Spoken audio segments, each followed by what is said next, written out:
Well, welcome to the fourth of our 6 sessions as part of the 2019 Green Citizen Conferencing process. We have had some exceptional talks. They are going to be continuing in this particular session. We're so pleased to have all of you here. Do make sure you do a couple of things, that your attendance is recorded, because this information goes back to your faculty person. And you will be, in the second half of the afternoon, completing an exercise. And so you want to ensure that you're duly recorded and that information is submitted as well. So before we begin, I just want to do a couple of formal things to respect and pay, a homage to the land on which we sat, whatever. Seneca would like to acknowledge the land on which its buildings are housed and where students, faculty, support staff, and members of the public gather. This land is the traditional territory of the Mississaugas of the Credit First Nation. We are guests on the space, and it is our shared obligation to respect, honor, and sustain the land. So please have regard for that. And we have a message from the president of the sponsoring agent with Seneca College for this, from the president of TD Insurance.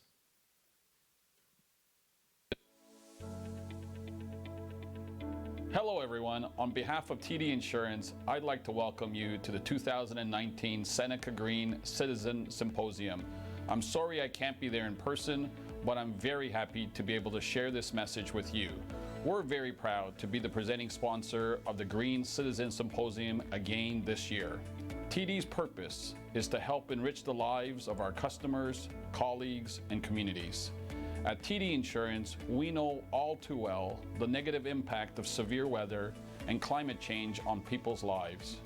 We have an incredible opportunity and responsibility to take meaningful action to address climate change and build resilience in the communities where we live and work. Every day we strive to better protect our customers, but our commitment goes further than that. TD Insurance is leading and participating in several local, national, and international activities that focus on climate change and the impact of severe weather. We are signatories to the United Nations Principle for Sustainable Insurance and participating in the UN-led pilot to implement the recommendations of the Task Force on Climate-Related Financial Disclosures. Through that pilot, for the first time, insurers around the world will be publicly disclosing their climate-related risks. But we know we can do more. This year, TD Insurance established an advisory board on climate change, a first for the Canadian insurance industry. Bringing together experts in fields related to climate change, our goal is to make a meaningful impact in increasing the resilience of Canadian communities. And most recently, TD Insurance sponsored and took part in a restoration program to improve biodiversity and increase flood resilience along the historic St. John River in New Brunswick. At TD Insurance, we share your commitment to leaving the world in better shape than we found it for generations to come. That's why we are so proud to be part of important events like this symposium. There's a tremendous amount of learning to be had over the next few days from leaders in a variety of fields, including a couple of my colleagues from TD Insurance. You're here because of your passion and your dedication to building a better world. We can all feel more confident about what tomorrow will bring, knowing we are in the hands of emerging leaders like you. I hope you enjoy the symposium.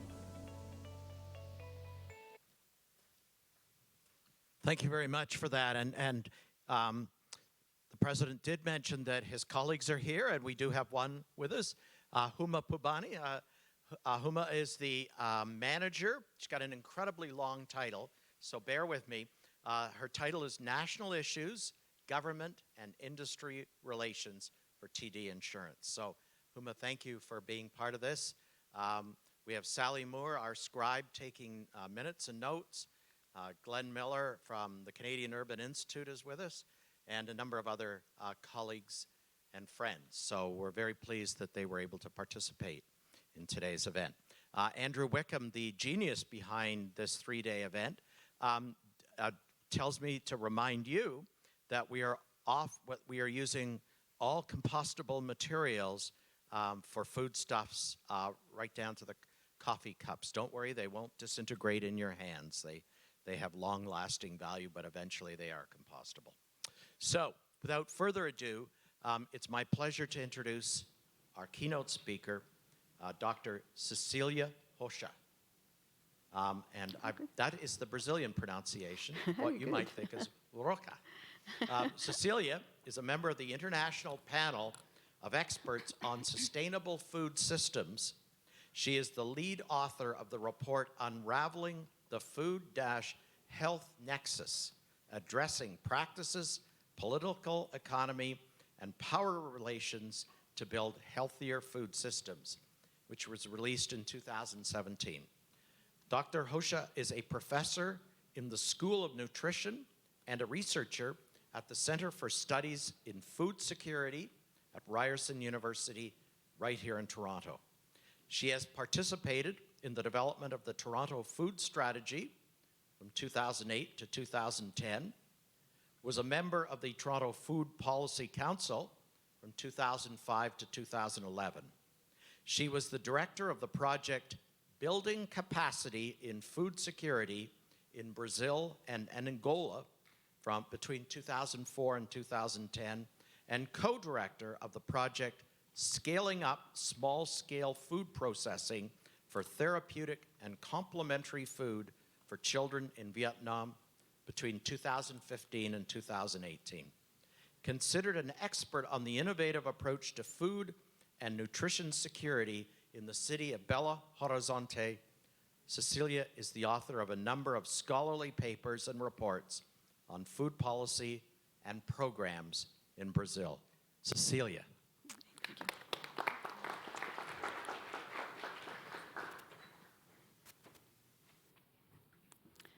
Thank you.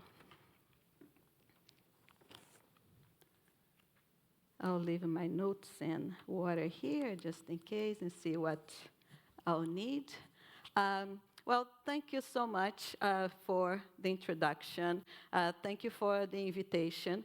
By the introduction, you now know a little bit of me. I'm originally from Brazil, so the accent you hear is okay, right here? Yeah. Okay, thanks.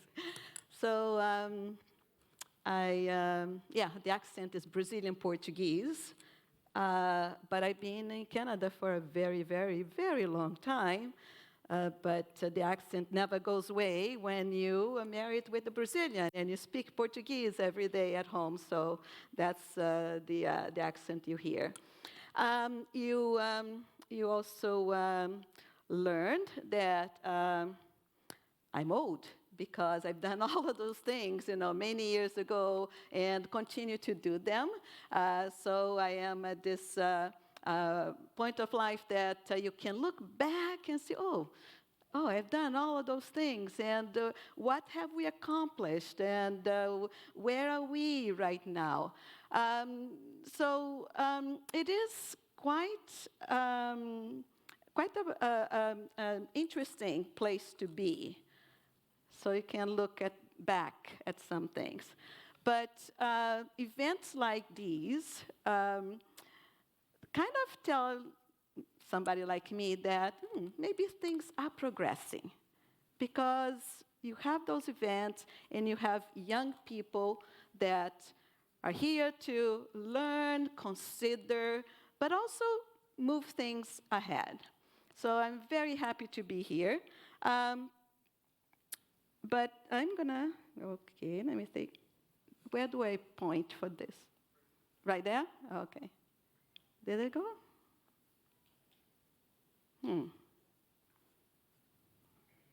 Nope. Not moving. Oh, there we go. It was you? I'll tell you the answer then. Okay, so I'm going to start with this, just to reflect on some of us. Some of us have been doing this for a while, and even before 1990. But, 1990, there is this young scientist saying, this climate change thing could be a problem. It's 1990. And then 95, climate change, definitely a problem. Then 2001, yep, we should really be getting going on sorting this thing out. 2007, again, another event, and you say, look, sorry to sound like a broken record here. Then 2013, you go back and you say it again. We really have checked, and we are not making this up. There is something like climate change. And finally, 2019, well, is this thing on? Is anybody listening? Is something, we've been doing this for a long time. I'm very happy to see that finally people are listening. I think we got to a point now where climate change is a thing, is out there, and people are listening, and people are paying attention. But I'm very happy that those that are listening, those that are considering this, are young people, because this is all about not what we've done in the past, but what is going to be done from now on. So this is very nice, very important. Now, I have to tell you that the usual audiences for my talks, my presentations, are social scientists and people in the health area. And I know that this is a different audience, but it is very important to have all kinds of audiences to talk about, to discuss those issues. Because we are talking about a very complex situation. And when we talk about a food systems approach, it's because of that complexity. So having people from different areas to contribute to the solutions becomes very important. No unique area will be able to deal with this because it is a systemic issue. But why are we so concerned? What is it that approaches us closest to this issue? Well, we are human beings, and human beings tend to be very selfish. It's because it affects us. It affects our health. That's why we have to pay attention. That's why this is important. Oh, no, sometimes we say, no, I just like biodiversity. I like to know that there are all kinds of animals out there, and that is a value, and lots of people have that value too. But the reason why this becomes so much more urgent, so much more important, the reason why so many more people are paying attention is because this is affecting us directly. It's our health, everyday living, everyday health. So things are kind of connected. It is the food system, but the food system impacts the environment, and this impacts our health. And in fact, our health impacts the environment and impacts the food system. So we cannot separate the things. Things are going together. So what is this relationship that we have between the food systems and climate change? Well, there are many ways to look at this. And the thing is that we have food systems impacting climate change, and then climate change in turn impacting food systems. So there is a vicious circle here that we want to turn into a virtuous circle. We want things to get better so that the food systems will impact the environment in a positive way, so that in turn the environment sustains the food system in a positive way. So that's the reaction that we want. What we have right now is that food systems are a major driver of climate change, which in turn exacerbates the sense of the health risks that we have among ourselves now. So, for example, one of the estimates that we have out there is that the food system as a whole, may account for up to 30% of the greenhouse gas emissions. That is the whole food system, accounting for production, agricultural production. You must have heard that, for example, animal food production accounts for a lot of the greenhouse gas emissions that we have. So production, but also distribution. Particularly when we have long distance distribution of food. In Canada, we rely a lot on food that is imported from all over the world. So if you take account of the way food is produced, the way food is distributed, the way we use food, and then we waste food as well. And food waste is another source of greenhouse gas emissions. So the food system is, some estimates consider that this can come up to 30% as contributing to the greenhouse gases that cause climate change. In turn, climate change is affecting the food system. We have studies that have seen the effect of climate change because of natural disasters. Then we have it affecting crop and crop losses because of this. Soil erosion in many parts of the world. We don't have fertile soil anymore because of climate change. Pests, new pests. Things that people have not seen in some areas are now appearing, and not allowing for the crops to grow as healthy. Accumulation of mercury in seafood is already another study that seems climate change is affecting. Decreased nutrients in some crops. This is also being a study that some studies have been looking at that. And some of the new disease vectors, particularly through animal production. So we always hear about, the chicken flu or some of those new problems that are emerging, and some of it is related to climate change. So this is the interaction that we have. This is what we want to address. So the report that I mentioned, that was mentioned before, so I'm a member of IPES Food. Just get some water here.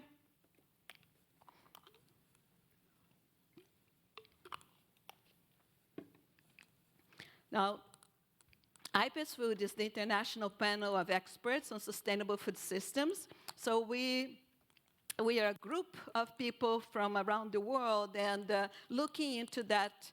How do we move into sustainable food systems? We produce reports. You can find those reports on the website. They're all available on the website. So one of the reports that I worked on with IPES Food is this report on this relationship between food and health, how the relationship between food systems and health, how food systems are affecting our health. And as you see, a lot of it is through changes in the environment. Just before we go ahead, I'm mostly a teacher, so that if you have any questions, if there are some things that it's not clear, if you'd like me to repeat, or if you don't understand my Brazilian accent, just let me know. I'll raise your hand. I can correct or repeat whatever I said. So in this report, the conclusion was that we have mostly an industrial food system nowadays, and unfortunately, that food system is making people sick. And there are many ways in which people are getting sick because of the food system. How we produce, distribute, market, prepare, eat, and dispose of food has a significant and growing cost to public health because it's making people sick. Now, the way we went about looking at this was, okay, how is it? How exactly is the food system making people sick? So we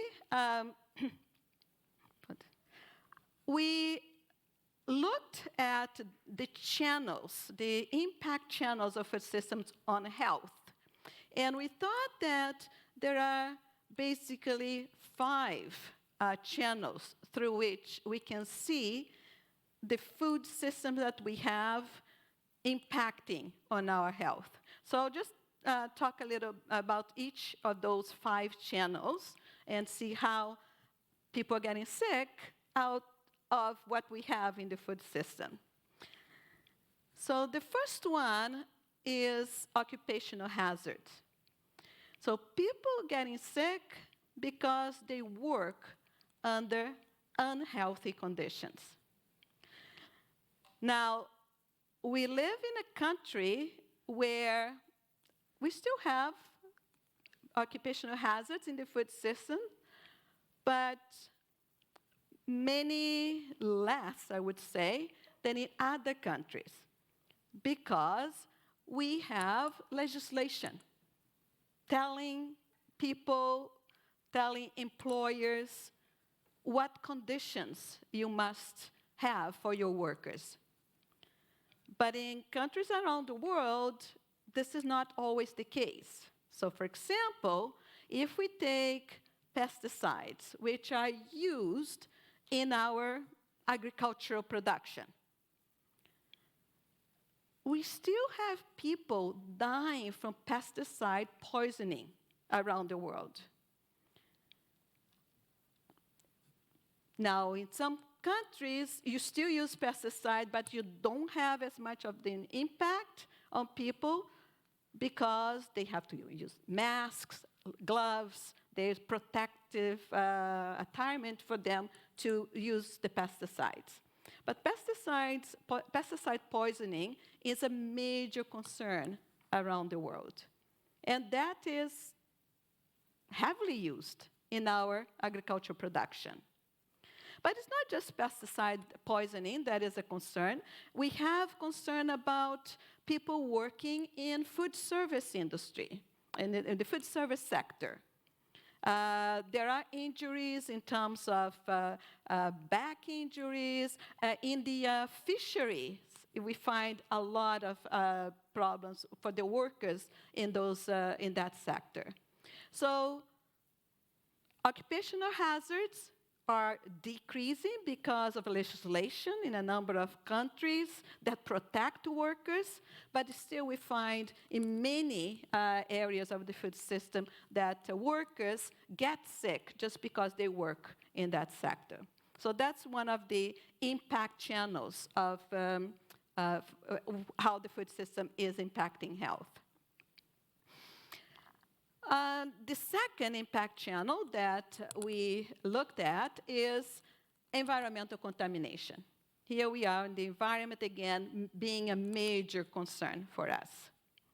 And so people get sick because of contaminants in the water, soil, or air. Even if they don't work in that sector, if the contaminants are released in the water or in the air, people around that area will be affected. So again, we mentioned that the 30% of the greenhouse gases in the environment may be affecting all of us, because it is affecting climate change. So even if you don't work in that area, if you're not close to that area, if the food systems impacted the environment, you're going to be affected as well.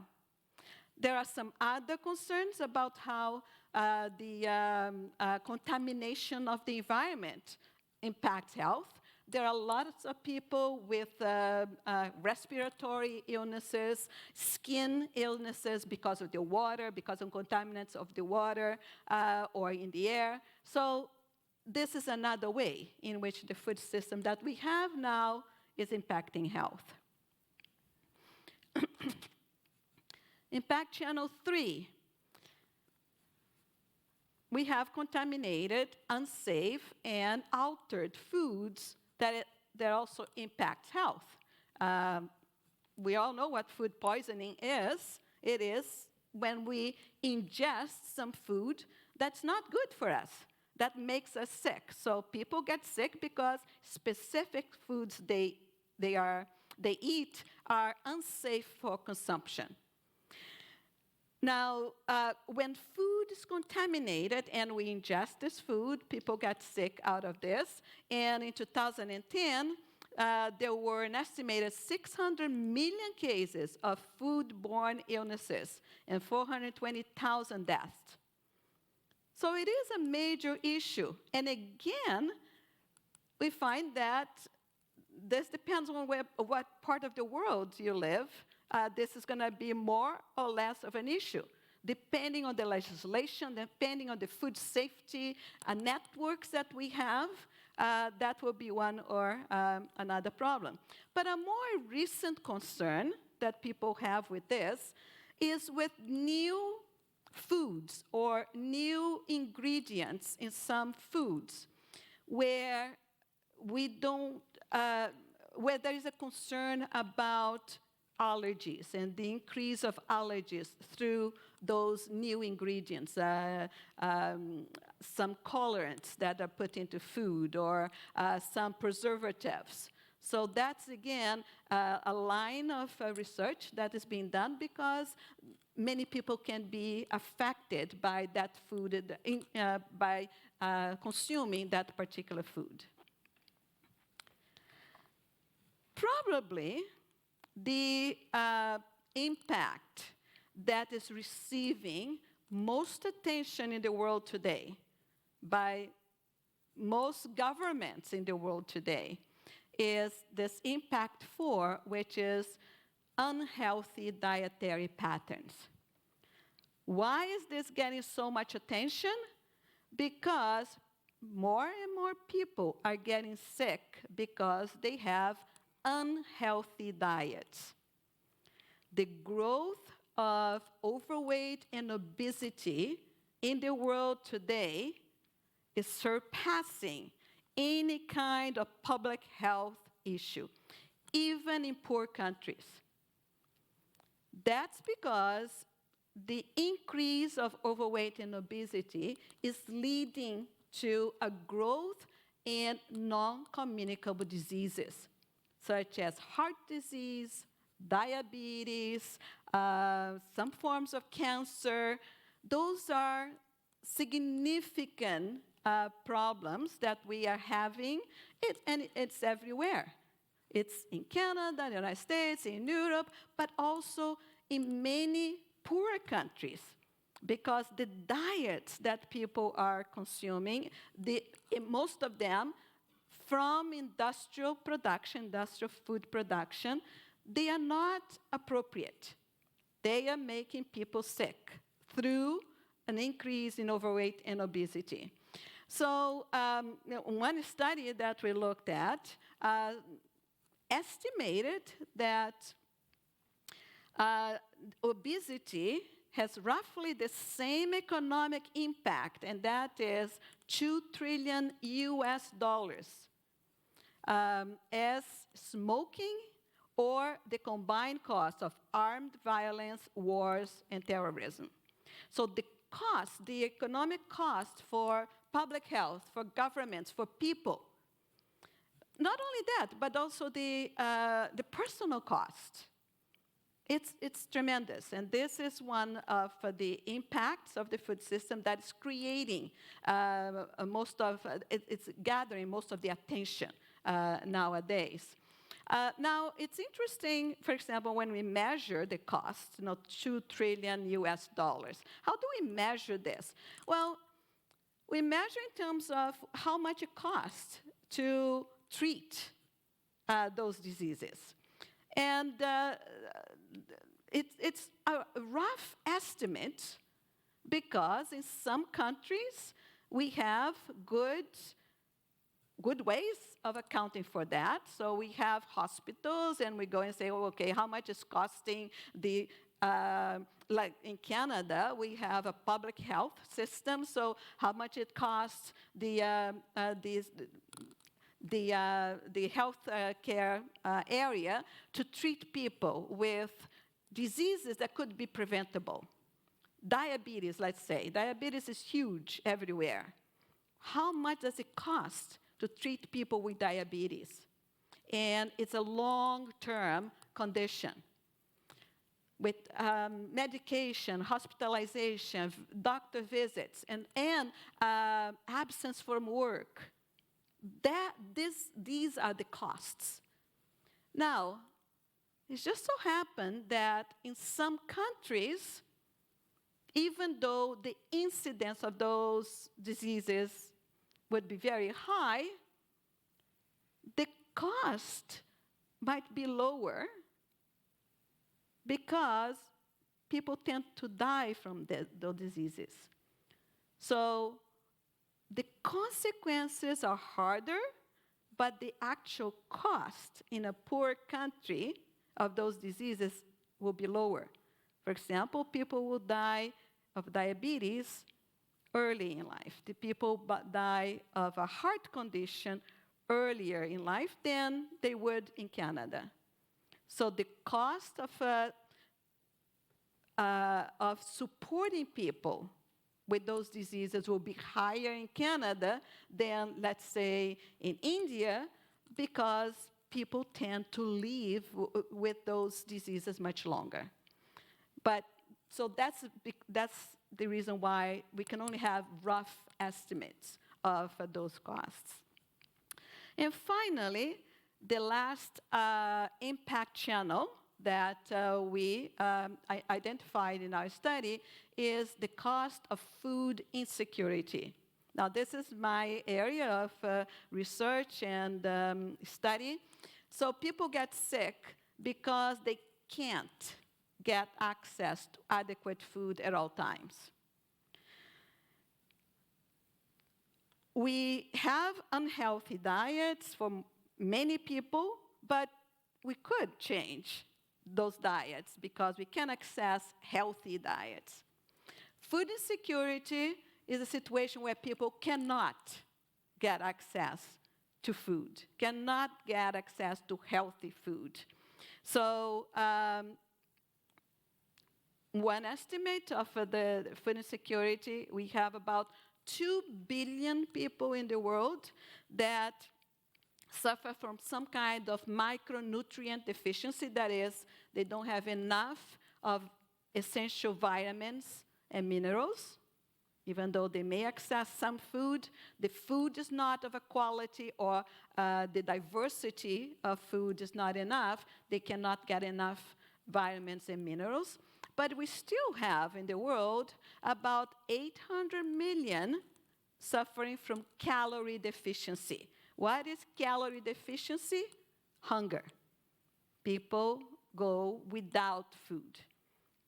A lot of people. And of course, if you are food insecure, if you cannot access the food that you need, the quality of food that you need, you're going to develop some diseases, you're going to develop a number of health problems. So those are the main 5 channels that we identified. And I just wanted to give you the definition of food security, and because sometimes people think of this as food safety, and it's not, although food safety is a problem as well. It is an issue that we have to consider. But food security is much broader than that. So this is the international definition, and it was put together by the Food and Agriculture Organization of the United Nations at the Food Summit 1996. So food security exists when, and look at it, it's all people at all times have physical and economic access to sufficient, safe, and nutritious food that meets their dietary needs and food preferences for an active and healthy life. This is the international definition of food security, and this is huge. It's talking about a lot of things here. We have to have access to food, but it's not any food. And everybody has to have that access. And for all times, now and in the future. And one concern of climate change is about the future. How are we going to produce the food that we need, the quality that we need into the future? But it is sufficient, safe, and nutritious as well. So, at the Center for Studies in Food Security, the center that we have at Ryerson University, we kind of unpacked that idea of food security. And we thought, okay, we are going to teach about this. How can we, it's a lot. How can we see what is behind food security? So we unpacked this into 5 A's, the 5 A's of food security. And the first one is availability. The first A is for availability. So we are going to have food security if we have sufficient food for all people at all times. So the first thing is about having food being there, food being available. Some people are food insecure because food is not available in their region. For example, if you are at war and food cannot get in, and whatever food was produced was destroyed, then you can be food insecure because food is not available. However, the main issue for food security is not availability. Most countries, most regions have food available. The main issue for food security is the second A, accessibility. Even though people have food available, they may not be able to access that food.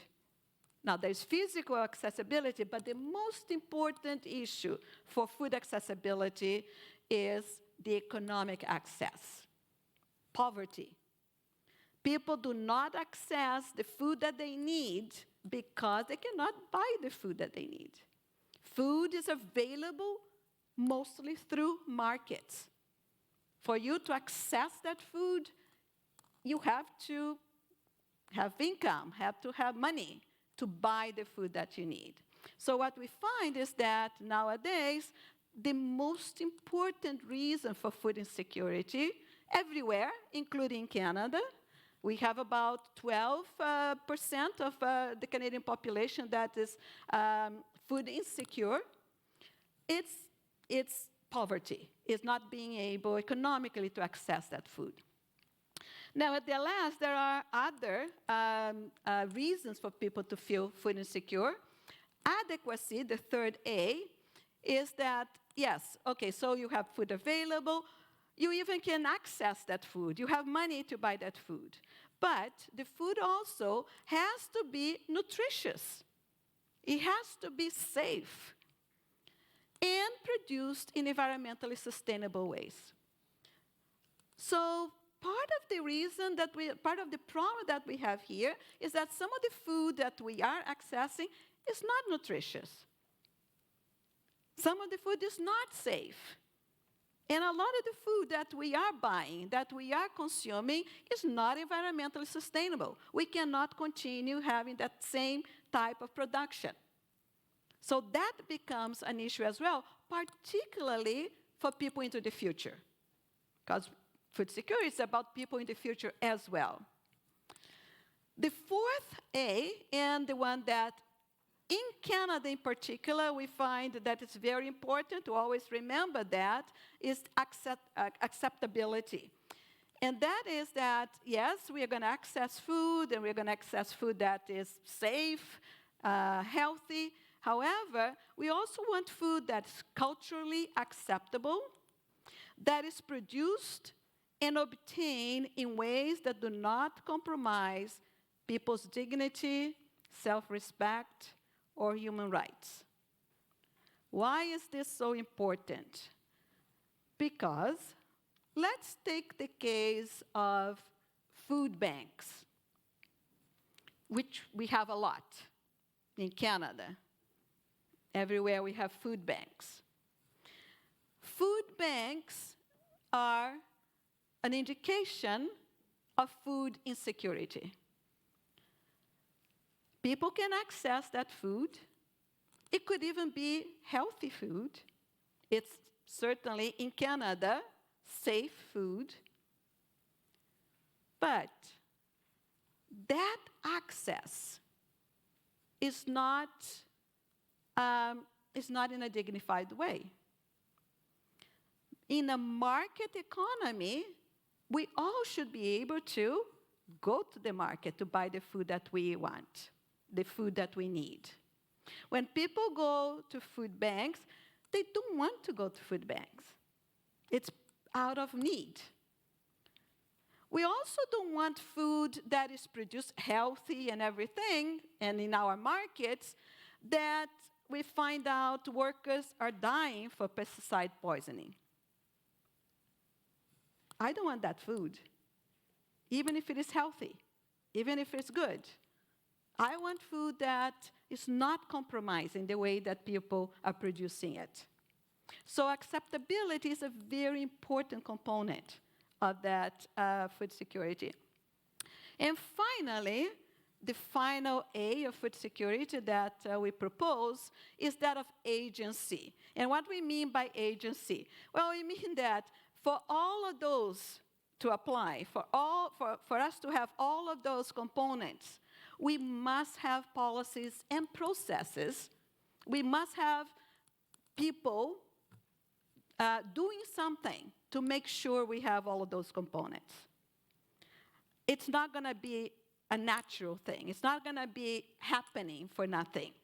People, governments, industry, non-government organizations, green citizens have to do something about it, or else it's not going to happen. So agency is an important component of food security. So when we look at the economic costs of our food systems, how it's impacting health, all of those costs are ballooning. We need to do something else. These are estimates of how much those things are costing us. It's costing a lot. Those are resources that can be used for something else. We don't need to, because a lot of this is preventable when we look at the food system. A lot of it is about how we produce food, how we consume food, how we dispose of food, how we transport food. So we want to find ways, find solutions that will reduce those costs, particularly the human costs. Okay. Yeah. Okay. So when we look in the food systems, what are the major components that are leading to those costs, that are leading to those health impacts?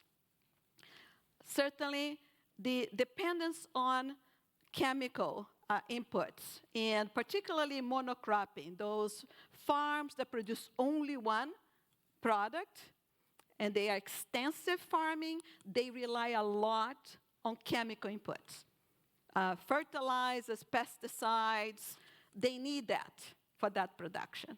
So that is kind of creating some of those health impacts. The other one is intensive livestock production, all the meat being produced throughout the world in ways that It's creating a lot of green gas emissions. There has been quite a lot of studies in the past few years, particularly about meat, about red meat, and the production and how that creates impact for the environment and our health.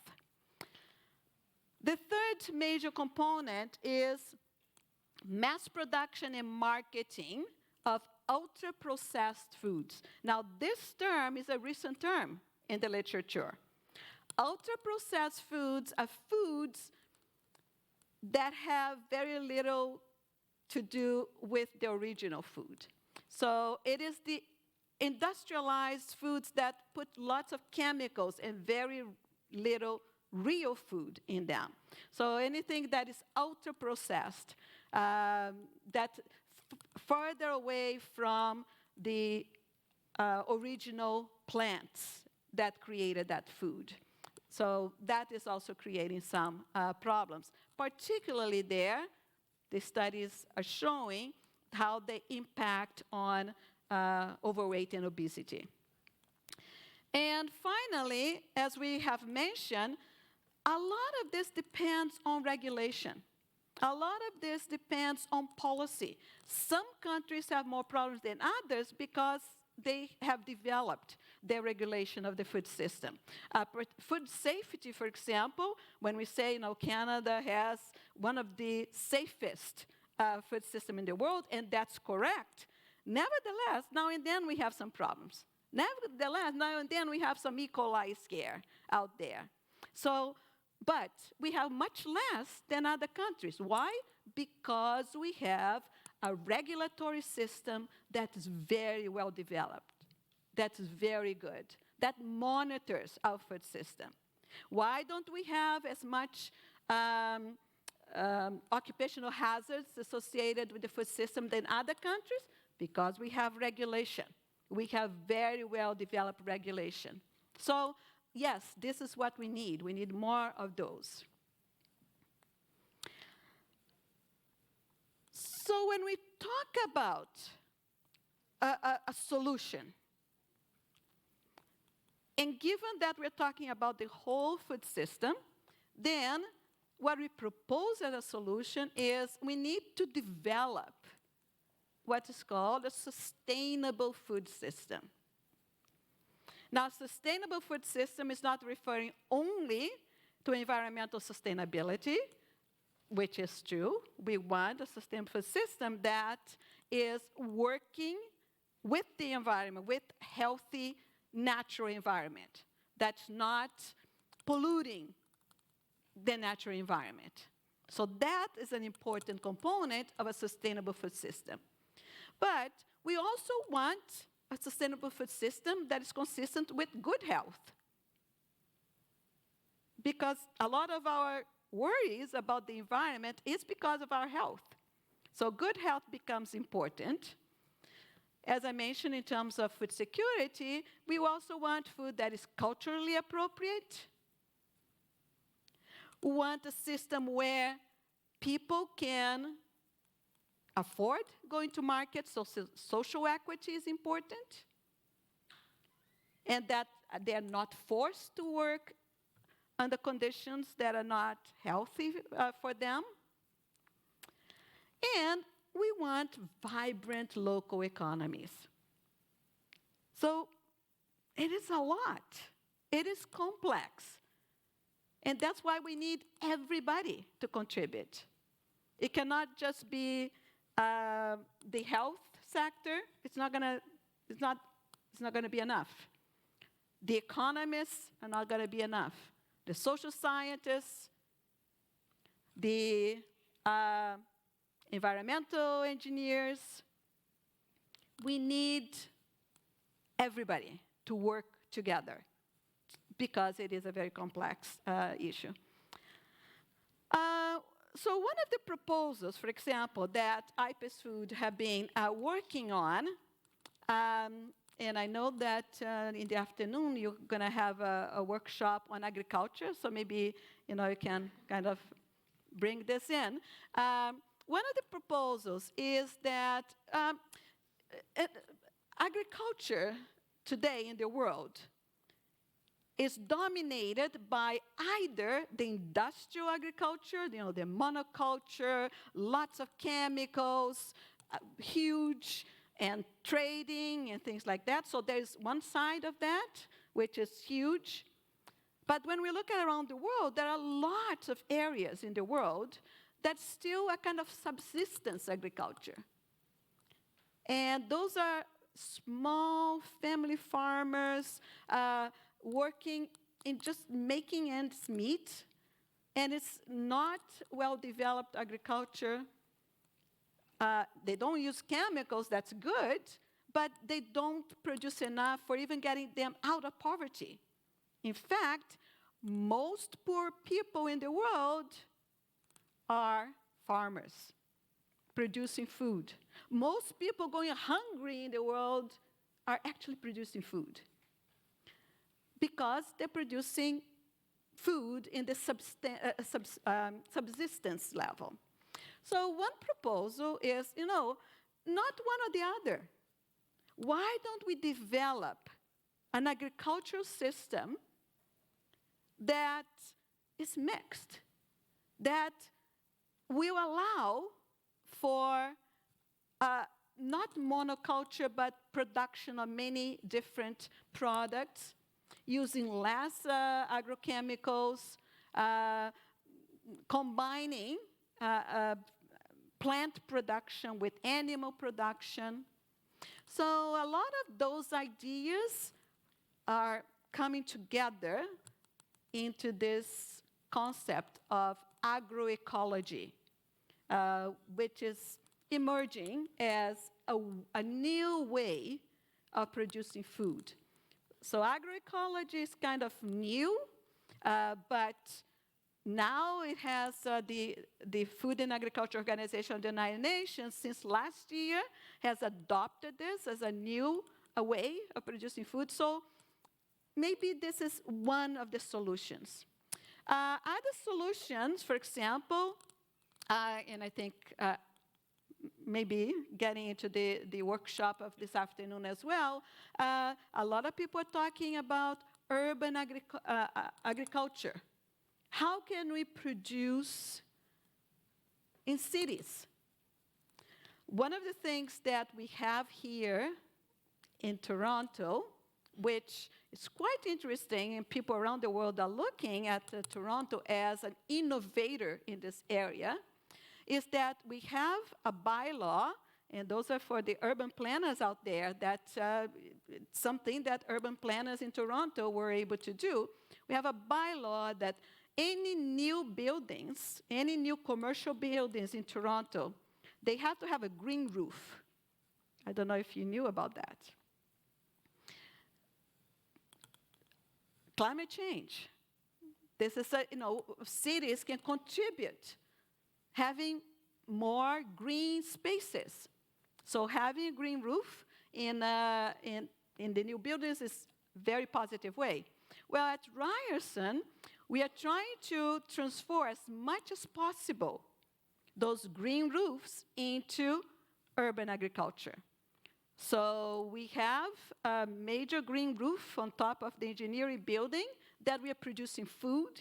And now there is a new building at Ryerson that's also going to have a green roof because this is the law. But instead of just grass, we're going to have food, producing food. So urban agriculture is something that's emerging as a possible solution. Another one are the changes in dietary guidelines. So early this year, Canada came out with a new dietary guidelines, that is, what people should follow for good, healthy eating. So now dietary guidelines are considering all of this. Instead of saying, okay, what are the nutrients? They're talking about, okay, what are the foods that are good? So it's a food-based guideline instead of a nutrient-based. And how are the food produced? And if you notice, I don't know how many of you did it even know that we have a new dietary guideline. The old dietary guideline was a rainbow. The more you have to have, the grains and vegetables, less of this, less of that. Or in the United States, you had that pyramid, it's a very old way of looking at dietary guidelines. And the dietary guidelines, Canadian now, is a plate to say, okay, those are the different types of foods that you should have, including water. So that's, again, an attempt to address those issues from another perspective. So what I'm saying is that lots of people working on this from different perspectives, but thinking of this problem as a systems, as a systemic problem, and not just health, not just environment, not just production, not just transportation.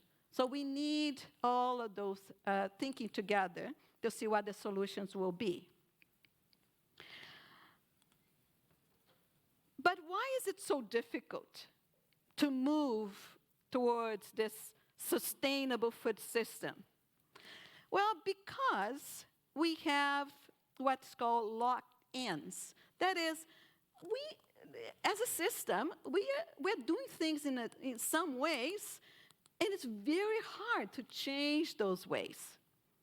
They are locked in. And some of those, for example, are we have path dependency. That is, or the export orientation. This is how the economy has been organized. This is how the companies have been working. They want to export, and to export, they have to produce food in large quantities, so it has to be monoculture. And to be monoculture, they have to use chemicals. They are locked into that. It's very hard to break away. So we not only have to think in terms of the solutions, meaning ideally that's where we want to go, so visualize a sustainable food systems.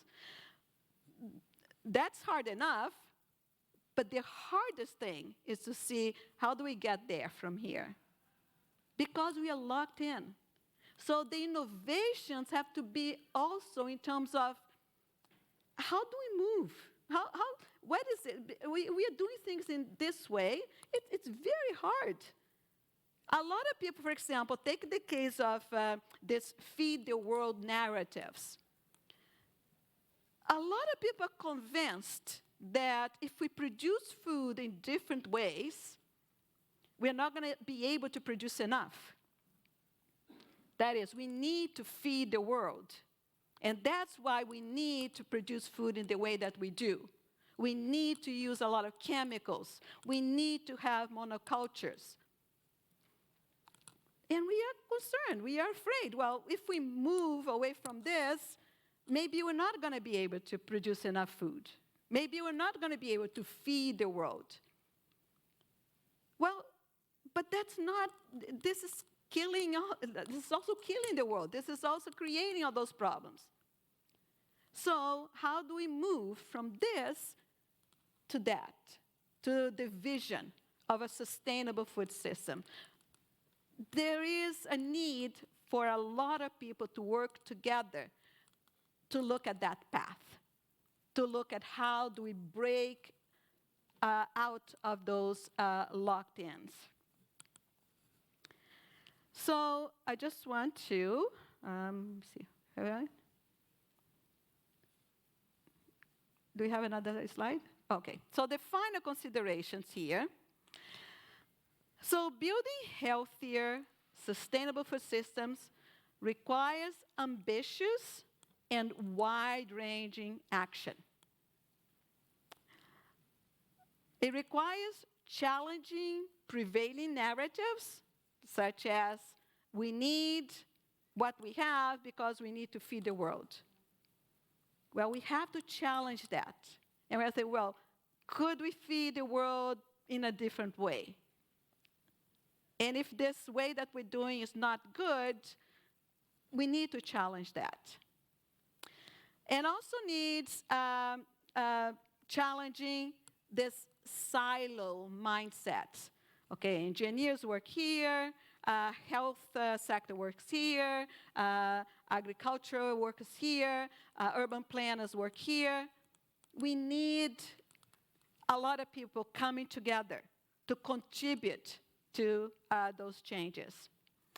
And certainly we need key decision makers in whatever sector you are, and not just government, but also industry, also thinkers, also people in universities, colleges, education system.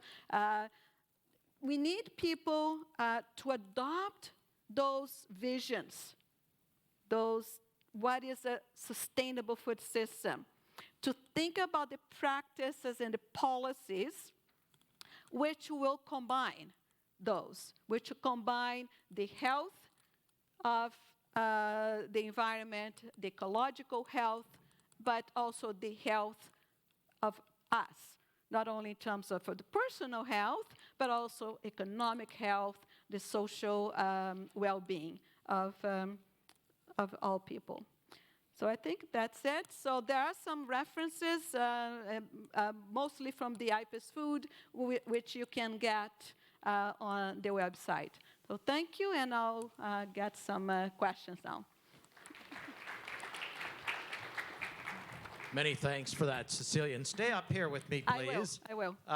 Because I'm sure there are questions that arise from Cecilia's many comments on the nature of our food system and our, I suppose you could say, the necessity at some point of reconsidering how we grow and distribute food to a kind of a different model. And maybe, Cecilia, one obvious question is, we're currently, 7.2 billion people on Earth. There are projections that could go as high as 10 billion before we start having a bit of a downslide in those numbers. Are we capable, I say we, the royal we, of feeding 10 billion people with the systems we have in place now? So this is that feeding the world narrative that we need to consider, because that's a major concern, right? Populations continue to grow. We need food to feed people. The question, sorry, the middle, more. Okay, sorry. The question here is that the only way? Is the way that we are having now the only way to provide food for everybody into the future? So if this way that we're having food now was not creating any problems, right? It was not creating all the issues with climate change, with the health issues that we're having, then we find, okay, that's fine, we are good. Then I wouldn't be here, we'll be talking about this. The problem is that we're finding that this is an issue, and that is creating problems. So we are challenged into thinking of, okay, if not this way, what other ways? So a lot of researchers are doing work exactly on that. So for example, the Food and Agriculture Organization adopting that agroecology program is about that, is to say, are there different ways that we can produce enough food, healthy food, good food, into the future, for future generations, for 10 billion people, but still preserve the environment, reduce the greenhouse gases that we have, and doing in a smarter way and a more considered way. Yeah. Questions from our audience. Andrew circulating over here with Glenn Miller. And while you're doing that, whenever I hear Feed the World, running through my head now It's that song from 1985, Feed the World. Yeah. Don't they know it's Christmas time? Yeah, yeah, Remember yeah. that song? No, I mean, Nobody else will remember that, but yeah, that was big. in the 80s, actually. Some others do. In the Glenn, 80s. take it away. Cecilia, it's Glenn Miller with the Canadian Urban Institute. So we just finished a report for the Golden Horseshoe Food and Farming Alliance, and one of the things that we found was that this idea of seasonal blindness when it comes to food. Our food tastes have changed since the end of the Second World War dramatically, and when you go to a supermarket today, you expect to find your favorite foods year-round. We have gotten away from seasonal food priorities, and when you look at the way that the farms are distributed, farms are getting larger, or the farm operations are getting larger. The food, the fields are still the same. They're just more of them under the same management.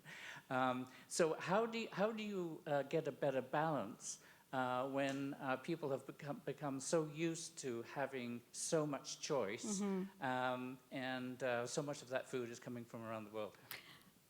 It's a challenge. I mean, we are now doing a report at IPIS Food on what's called the food environment.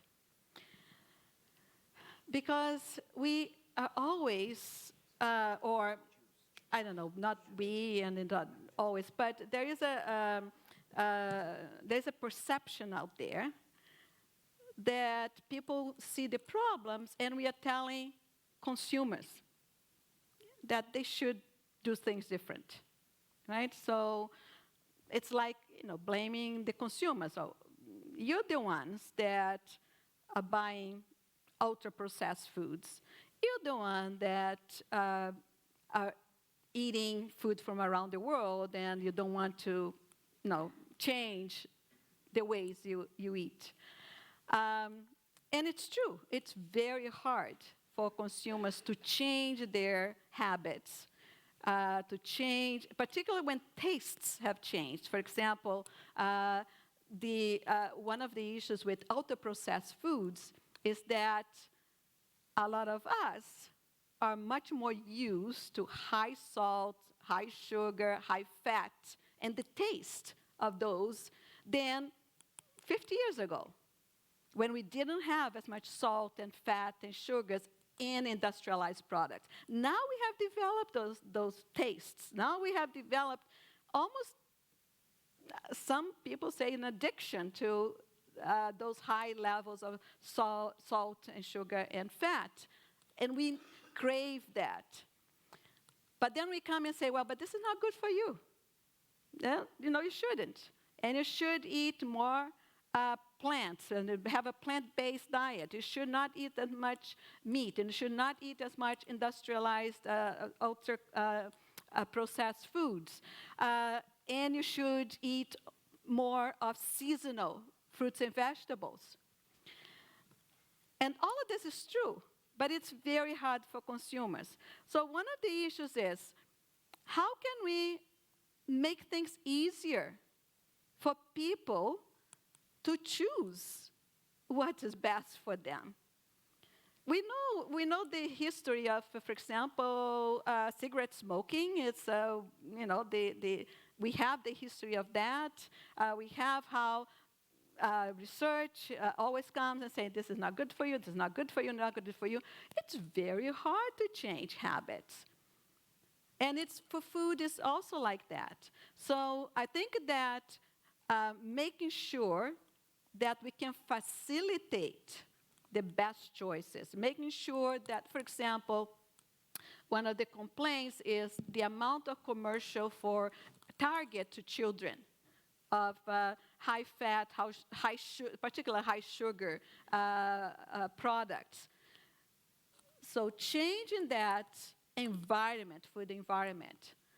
I don't know how that will be done in terms of the seasonal products that we have, but that's the thinking that we need to go. Not only so that the seasonal products are available, so there is one side, which is the production side.